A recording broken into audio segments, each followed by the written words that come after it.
Shubor nakaslem jong unongsan hima.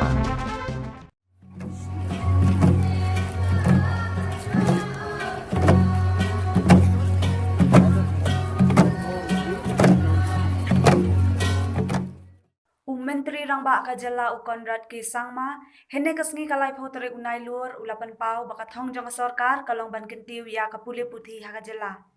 Ulaong baka sarkar kaya kendo shibun ki jeng ban penmi ki kor ki bor ha kabe dai bat kapule puthi bat kentiu ru ya ki bentaba pher hakajong pule. Hagani kasngi Menteri Rangba ula pleru ya ka Saint Anne School hagasnong Garagre West Garo Health hakaba ulaya ro ikinong seng ya kani ka school kibalong ki missionary kibalawan ra bat seng ya kani ka school hagajala ban sam ya ka jingnang jingstan. Menteri Rangba ula penbana bana kalyang jong ula bha na banta ki tiar jingdon kam jong ka school kum ki solar light ki computer bat ki wei. Hagani kasngi play ya kayang school bathamai ka Saint Anne School West Garo Health layadon lang ringkat Bishop Jangkatura ubala Shongthat Reverend Andrew Armarak. Hagani kasngi lapan po penpieng da kajing shimenta ki khna hagi program baper. Hagani kasngi lapan po penpieng ru da kajing shimenta ki khna hagi program baper. Kasada Bishop Andrew Armarak, our Chief Minister of Meghalaya, our Chief Legislator, silakan dapat berkenan.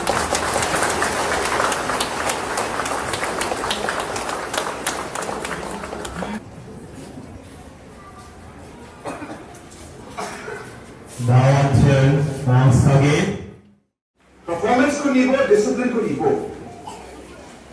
Achini Catholic Mission School mo, dapat confidence ko, dapat discipline ko at sinalos kinamak nga. Yan at sasakan sila, namin rasong sayo pa.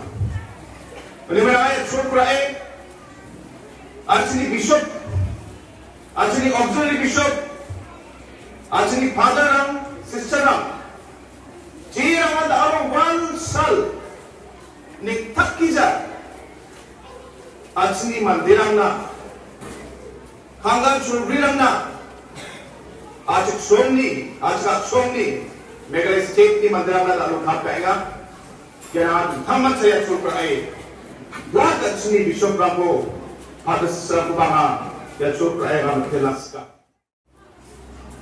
자빈이 장탐이 자만노 자나문교보랑도 이겐 주모데 금강강 미슈 삼작랑 예내랑 계보내안 안되게 부시사니 자만노 자나문교파 옌 게나오데 계르코 계보내안